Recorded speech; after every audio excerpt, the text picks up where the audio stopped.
The fourth, the heart chakra, which is the source of universal love, community, cooperation, connection, compassion, harmony, and relationships. The air element in the heart chakra makes freedom to easily move, to flow and to be who we are, not what others say we should be. Most of humankind is still focused on the third, solar plexus chakra, but the heart chakra dominant percentage of the population is growing quickly in this period of transition and ascension. Some people see the fourth dimension as a place to be avoided because it is similar to the third dimension, but with everyone having supernatural powers on four. The lower levels of the fourth dimension is a level where different ET races are trapped. They can't vibrate past fourth. These are groups of reptilians who shape-shift into the third dimension. The fourth dimension is also the lowest dimension a higher dimension being can go to meet with lower level beings. Extraterrestrial races, ETS, also known as aliens, and including guides and teachers, exist, communicate, and travel using fourth-dimensional properties, skills and technologies. On the fourth you meet with and exchange messages and lessons with our higher selves and higher being, though we very rarely remember those higher density encounters when we wake up. People's third eye began to open and they begin to see the bigger picture. They are waking up out of the spell of sleep and ignorance and they are now conscious. Universes can and are created by simply thinking them into existence. Multiple versions of Earth, and past, parallel and future version of ourselves, can be seen and visited in this dimension. The fourth dimension is the realm in the middle of Nazut and Malakut. There is no distance, temperature, seasons, day and night can be controlled, and it is not subject to gravitation. Keep in mind the fourth dimension is just as real and physical as the third dimension. The first, second, and third dimensions make up the fourth dimension. What happens to you there affects your body here. It is a place that offers great flexibility to create new realities and experiences, but still has a sense of physicality, time, and a strong individualized ego, especially in the lower levels of this dimension. A four-dimensional space is a mathematical extension of the concept of three-dimensional or 3D space. The other dimensions are where the deeper possibilities come into play. The fifth dimension is the realm of Malakut, where the angelic beings dwell. Where the higher levels of emotion forms. There are planets, moons, stars and objects on this level, and aliens vibrate in this dimension. The aliens who come here in their ships, come from this dimension. The angelic beings in Malakut have the power to slow down their vibration to the lower dimensions. The fifth dimension is height, length, width, volume, and emotion all together. Emotion meaning energy in motion. In fact, some humans can access this dimension. This is what the Christians call heaven. It is the divine truth plane and the divine reality plane. A fifth dimensional earth would be one where most humans have a fifth chakra, throat, consciousness, which includes mastery of consciously creating one's own reality to live a life that we truly love. The vibration of the fifth dimension is 16.6 GHz to 16.6 THz or 1 to 1000 terawatts. In the fifth dimension, what you call time goes to a much more larger frame or scale. 1000 to 1 trillion years could be 1 day in the fifth dimension. Or 1 galactic year could be 365 million or billion years. The fifth dimension is the last point before you go to the other side of the mirror. Thoughts, universes, and alternate selves are instantly materialized in the fifth dimension. Desires and fears are far less pronounced, especially at the highest levels of this dimension. Earth humans retain their bodies while temporarily visiting the fifth dimension. In a fifth-dimensional consciousness, the physical body has also evolved. You still have a physical body in the fifth dimension, but becomes lighter and the organs are vibrating on a high frequency. The throat seat is wide open. 2/3 of humanity is operating in a higher consciousness now. It's unanimous, but not everyone is aware of it. The star seeds can tap into a fifth-dimensional state of consciousness. A five-dimensional space is a space with 5 dimensions. The transition or ascension, both terms are widely used, to the fourth to fifth dimension starting at the end of World War II, with the invention and use of the atomic bomb. Others point to the music and protest movements of the 1960 to 1980, the Love Revolution, as the start of the planet's transition to a higher dimension. Artists like Bob Marley, Donny Hathaway, Marvin Gaye, Michael Jackson, Barry White, Ray Charles, Stevie Wonder, James Brown, Aretha Franklin, M.S. Patti LaBelle and many more. These artists created music that generated love. Their music brought change to the world to speed up its vibration, but the dark government bought them out. If they couldn't buy them out, they silenced them. The coming transition is basically being driven by a significant rise at this time in the number of people on the planet who have developed their fourth to fifth dimensional consciousness. The internet has helped with this, because now people can sit at their laptops and learn. This cost the elites money, because now people can teach themselves. No school clothes, books, or school lunches. They lose money because of the web if they don't transition to the faster pace of the new world. They can also go anywhere in the world on their laptop through the web. For example, much of the information in this book is based on messages from different higher dimensional channeled beings communicating through me channeling. People can share whatever on YouTube. The practice of channeling alone has become normal and commonplace to a degree unthinkable a decade or two ago.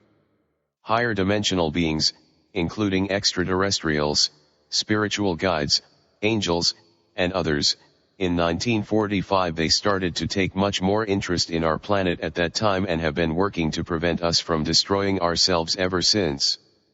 As the transition from Age of Pisces, which started about 2,000 years ago, to the Age of Aquarius, which some say officially started in July 3, 2020, whereas others are saying it will start on December 21, 2020, and some say it started in 1970.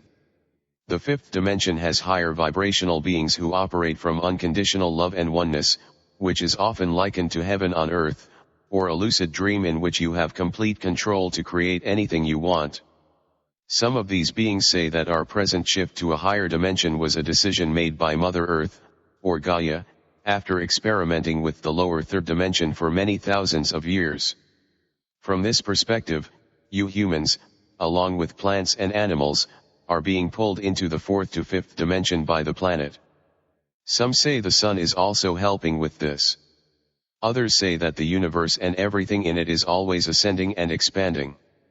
The end of the Mayan calendar, on December 21, 2012, is also pointed to as a milestone of the planet's ascension out of the denser third dimension. Evidence of the transformation in recent decades is seen in the tremendous growth around the world in consciousness. Following this understanding of the fourth being a level where beings can be trapped, we would want to carefully bypass the fourth dimension and move directly to the fifth by developing our heart-based love energy. Some beings, especially in the higher dimensions, forget what it is like to experience limitations. They specifically choose to reincarnate in the second or third dimensions to re-experience and remember those feelings. This is some of you people reading this book now. The sixth dimension is the interstate frequency band. It is what they're calling hyperspace. The sixth dimension is height, width, length, volume, emotion, and light. The sixth dimension is light. It is where time was first created. This is the dimension used for time travel. This is the FTL lanes where aliens fly their ships from galaxy to galaxy. When you speed past light, you are in the sixth dimension.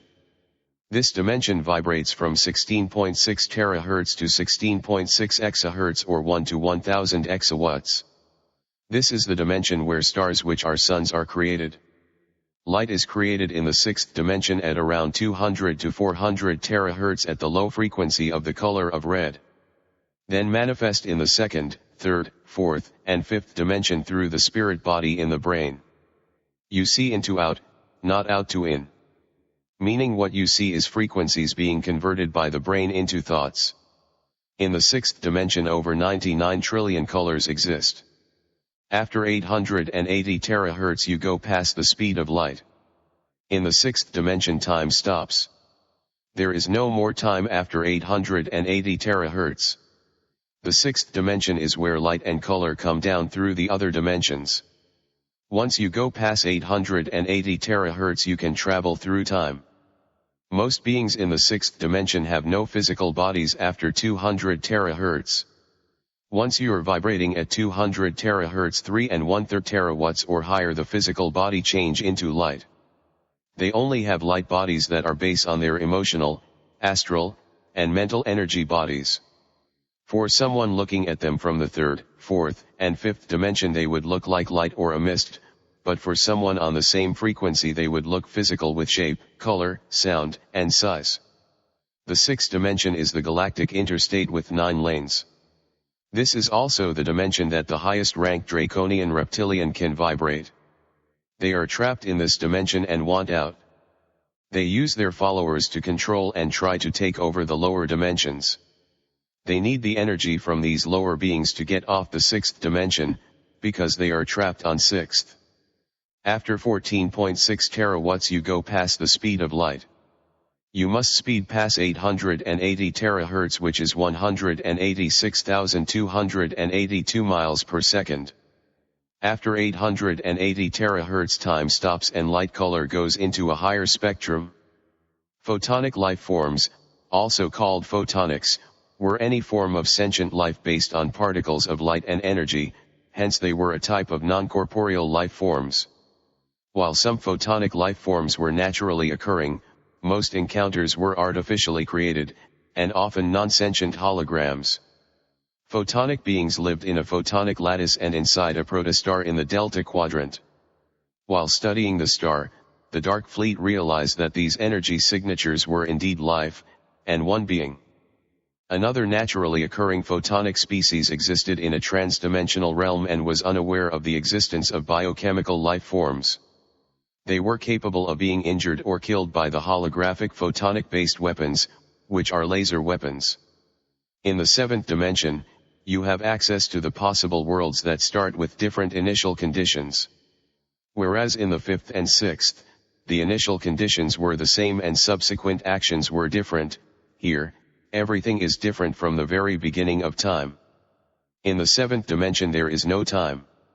The seventh dimension is vibrating from 16.6 exahertz to 16.6 petahertz or 1 to 1000 petawatts. The seventh dimension is the union with the all-plane. The realm of Lahut. The union with the all-plane is the seventh, eighth, and ninth dimensions. The seventh dimension is where thought comes from. The seventh dimension is height, width, length, volume, emotion, light, and thought all together. The seventh dimension is thought. The eighth dimension is independence. It's where the 9 gases began to slow down and separate to form different waves or frequencies, giving us a plane of such possible universe histories, each of which begins with different initial conditions and branches out infinitely, hence why they are called infinities. The eighth dimension vibrates from 16.6 petahertz to 16.6 zettahertz or 1 to 1000 zettawatts. The ninth dimension is where the 9 gases are one. The 9 gases as one is called 9 ether. On Earth these gases are known as radon Rn with the atomic number of 26, xenon Xe. With an atomic number of 54, krypton Kr with the atomic number of 36, argon Ar, with the atomic number of 18, neon Ne with the atomic number of 10 and helium He with an atomic number of 2. These are also called the noble gases on a periodic or elemental chart, on the physical chart.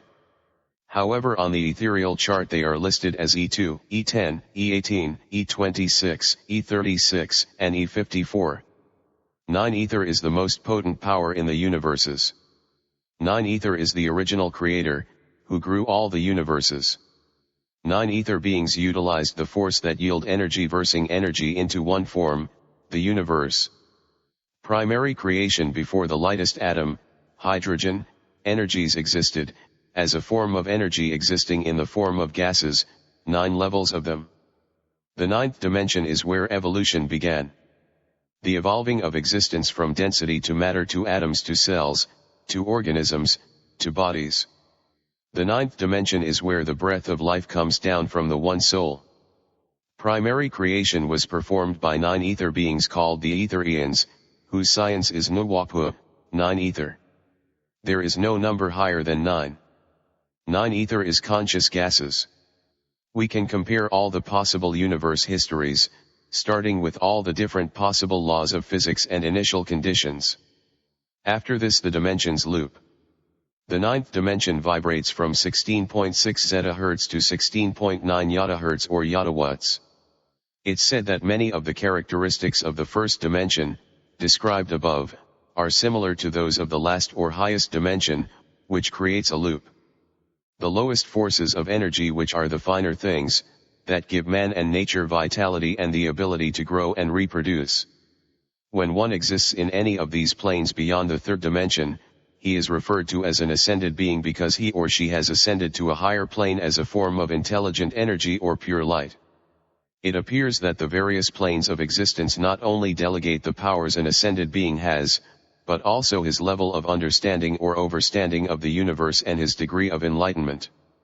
The higher level of ascension at which a being exists, the more power, knowledge, and understanding or overstanding of the universe he or she possesses.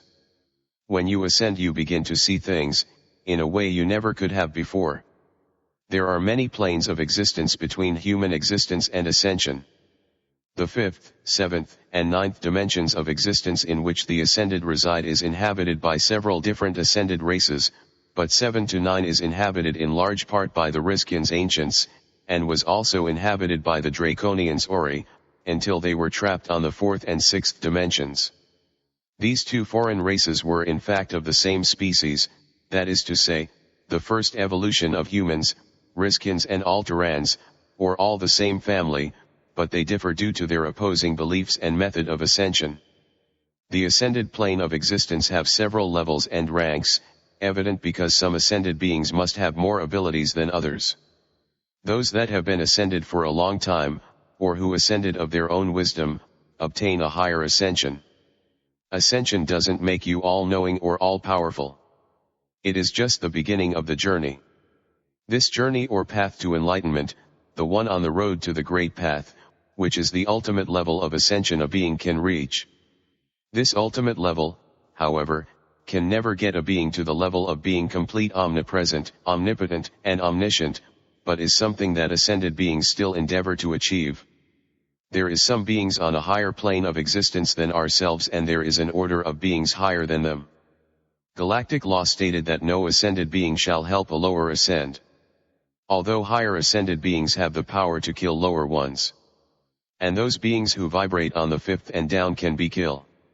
When the Draconians attacked us Riskians, we were forced to flee our home galaxy for fear of our lives because of philosophical differences between us and the others of their society known as the Draconians humanoid reptilians. At this time fear existed in the fifth dimension, but was later overcome. We were on the evolutionary path toward ascension. The Draconians, like the ancients, Riskians, eventually ascended after the separation in the fifth. The Draconians galaxy is home to a second evolution of humanity. The Draconians claimed that they were humanity's creators. The Draconians did in fact make a type of human such as the Aldebaranians pale people in their home galaxy through the use of technology similar to what the Riskians used in the Milky Way galaxy after life was nearly wiped out by the reptilians that occurred 25 billion years ago. They really reverse engineer the humans created by us. We, Riskians ancients, used the advanced device on the planet Darkara to reseed life in the galaxy after the plague some billion-odd years ago. The circumstances of the Draconians' recreation of humanity in their home galaxy is not known, but I assumed that this occurred after all of the leaders of the Draconians had ascended to the sixth. The Draconians manifest themselves in a wall of fire near the temple in the city of Sealstes on the planet Sealstes in the Draco star system in the sixth dimension. The Draconians created a religion with which to interact and manipulate the second evolution of man in their home galaxy. These religions forced the humans to relinquish their free will to the Draconians with the promise of ascension. The Draconians were manipulating humanity because they actually gained power through man's worship, but were not intending to share that power with their worshippers, so the promise of ascension was a lie. The ascended Riskians kept the existence of humanity in the Milky Way galaxy a secret from the Draconians because they feared that the Draconians' Ori would become too powerful and disturb the balance in their planes of existence. Additionally, they feared that they themselves could become corrupted by the temptation of this power in order to achieve higher levels of enlightenment. Because of this fear, the ascended Riskians established their non-interference policy. We were not certain what the outcome would be if we were to directly confront the Draconians' Ori, so we decided that the best way to achieve the balance was through the actions of those opposing the Draconians' Ori in the lowest plane of existence, the corporeal plane. For their part, this work included permitting one of their own to sacrifice his ascension and the chance at further enlightenment to retake human form to help humanity any way he could. Murdoch, also called Michael Enyanan, decided this was the course of action he was willing to take by retaking human form from both his times as an ascended being.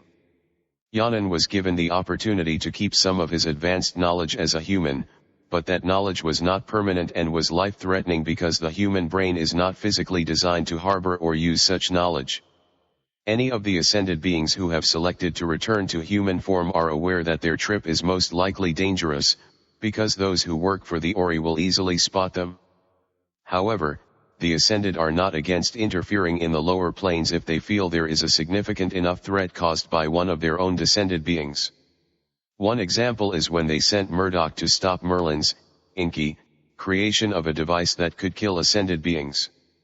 The only time an ascended ancient managed to ever directly interfere in the lower planes is on behalf of the righteous.